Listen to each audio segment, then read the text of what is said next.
उद्देश्य। इस पाठ के अंत में आप निम्नलिखित सीखने में सक्षम हो जाएंगे। भूवैज्ञानिक खंडों का वर्णन करने में, भू आकृति विज्ञान को परिभाषित करने में, उत्तरी तथा उत्तर पूर्वी पहाड़ों के स्थान और विशेषताओं का वर्णन करने में, उत्तरी भारत के मैदान के स्थान और विशेषताओं को बताने में, प्रायद्वीपीय पठार के स्थान और विशेषताओं का वर्णन करने में, भारतीय मरुस्थल के स्थान और विशेषताओं को स्पष्ट करने में, तटीय मैदानी इलाकों के स्थान और विशेषताओं का वर्णन करने में, द्वीप समूह के स्थान और विशेषताओं को स्पष्ट करने में। भूवैज्ञानिक खंड। वर्तमान अनुमान के अनुसार पृथ्वी की आयु लगभग 46 करोड़ वर्ष है। भारतीय उपमहाद्वीप की वर्तमान भूवैज्ञानिक संरचना इसके क्रियाशील भू आकृति प्रक्रम, मुख्यतः अंतर्जनिक व बहिर्जनिक बलों व प्लेट के क्षैतिज संचरण की अंत क्रिया के परिणाम स्वरूप अस्तित्व में आई है। इसी कारण से भारत को 3 भूवैज्ञानिक खंडों में विभाजित किया जाता है।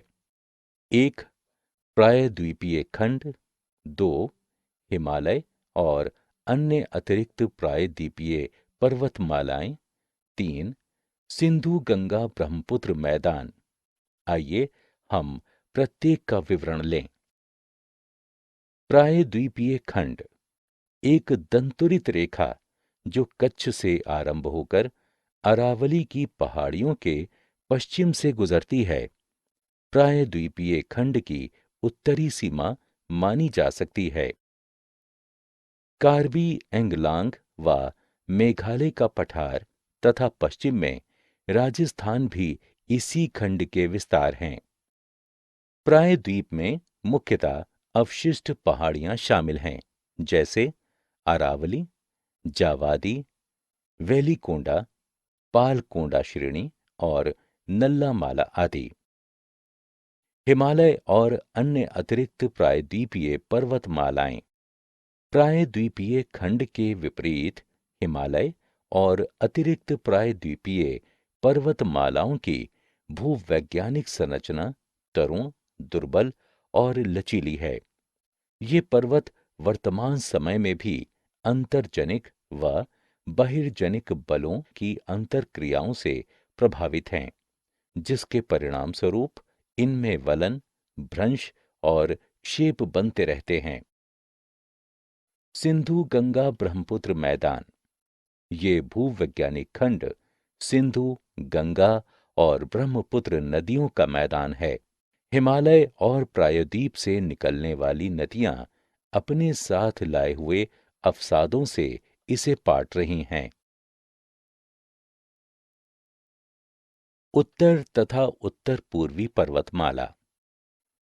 भू आकृति भौतिक भूगोल शास्त्र का विज्ञान है।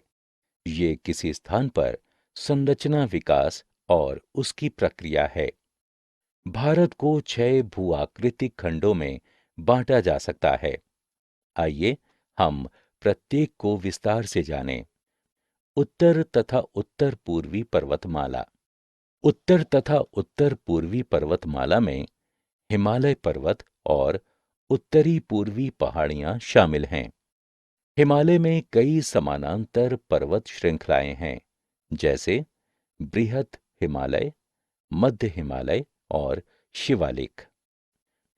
भू आकृतियों के आधार पर हिमालय को निम्नलिखित 5 उपखंडों में विभाजित किया जा सकता है। आइए हम प्रत्येक को जानें। 1 कश्मीर या उत्तरी पश्चिमी हिमालय। हिमालय के इस हिस्से में अनेक पर्वत श्रेणियां हैं, जैसे काराकोरम, लद्दाख, जास्कर और पीर पंजाल। इस प्रदेश का तापमान बहुत कम है और कभी-कभी 0 डिग्री से भी कम हो जाता है। इस प्रदेश में अनेक घाटियां, झीलें और हिमानी हैं।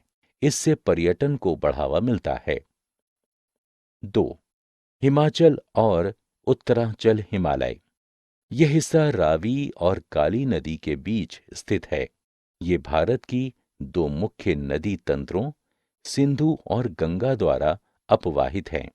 हिमालय की तीनों पर्वत श्रृंखलाएं इस हिमालय खंड में स्थित हैं।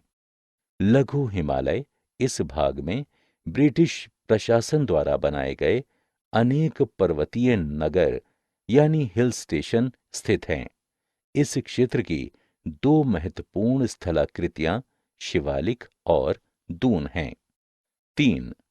दार्जिलिंग और सिक्किम हिमालय। यह हिस्सा नेपाल और भूटान के बीच स्थित है।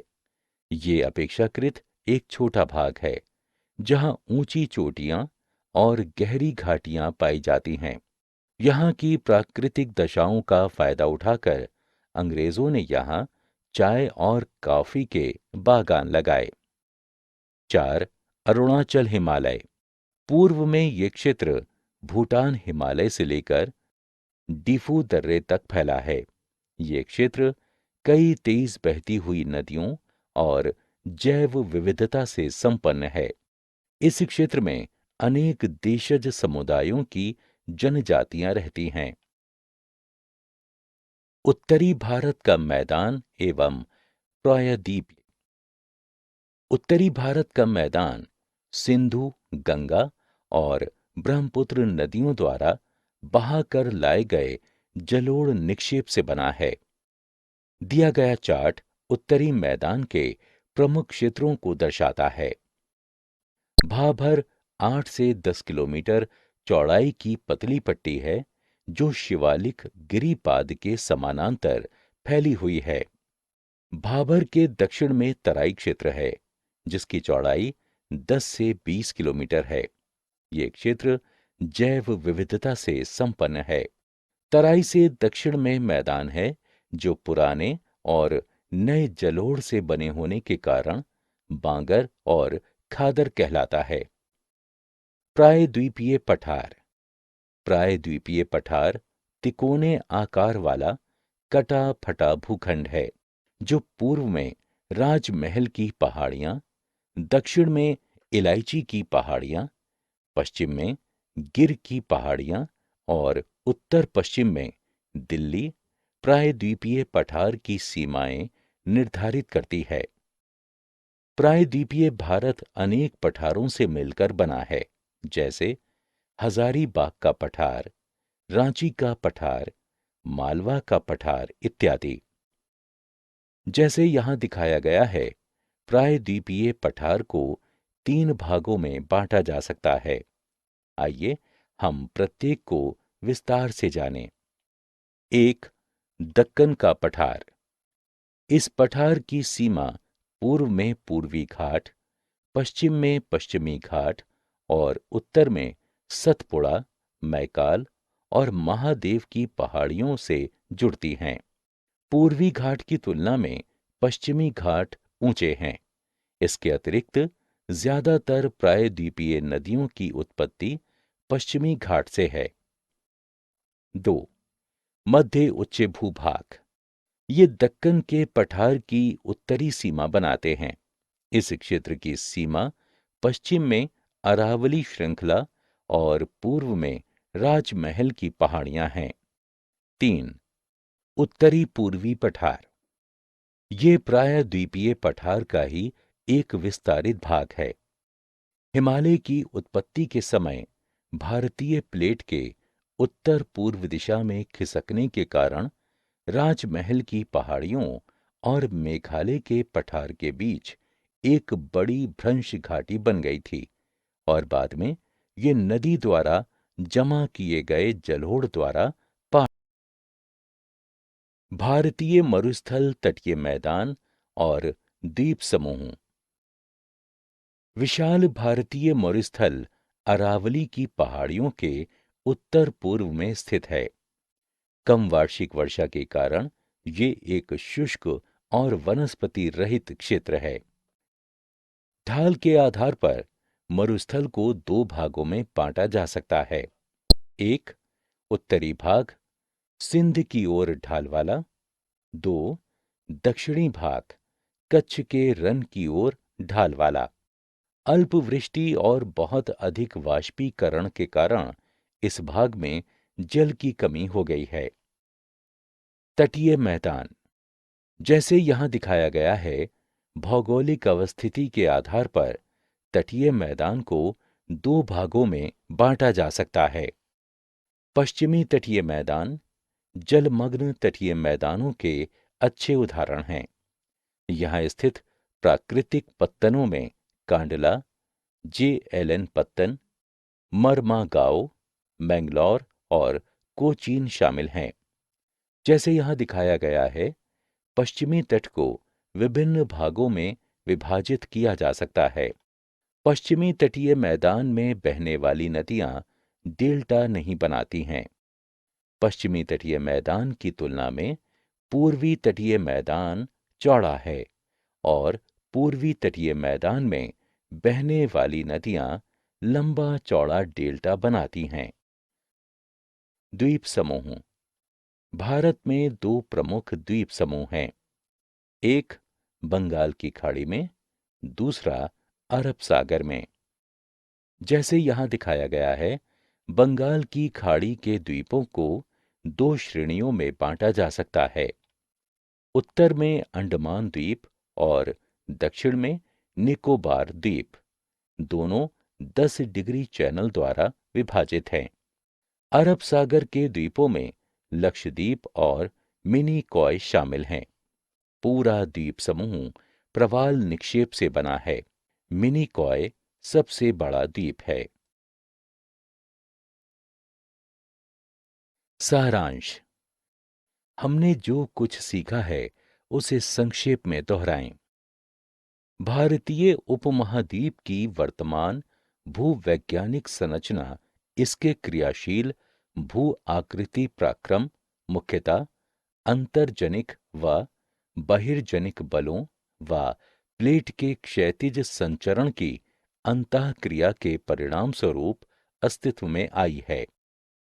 भारत को तीन भूवैज्ञानिक खंडों में विभाजित किया जाता है। एक, प्रायद्वीपीय खंड। दो, हिमालय और अन्य अतिरिक्त प्रायद्वीपीय पर्वतमालाएं तथा तीन, सिंधु गंगा ब्रह्मपुत्र मैदान। भू आकृति भौतिक भूगोल शास्त्र का विज्ञान है।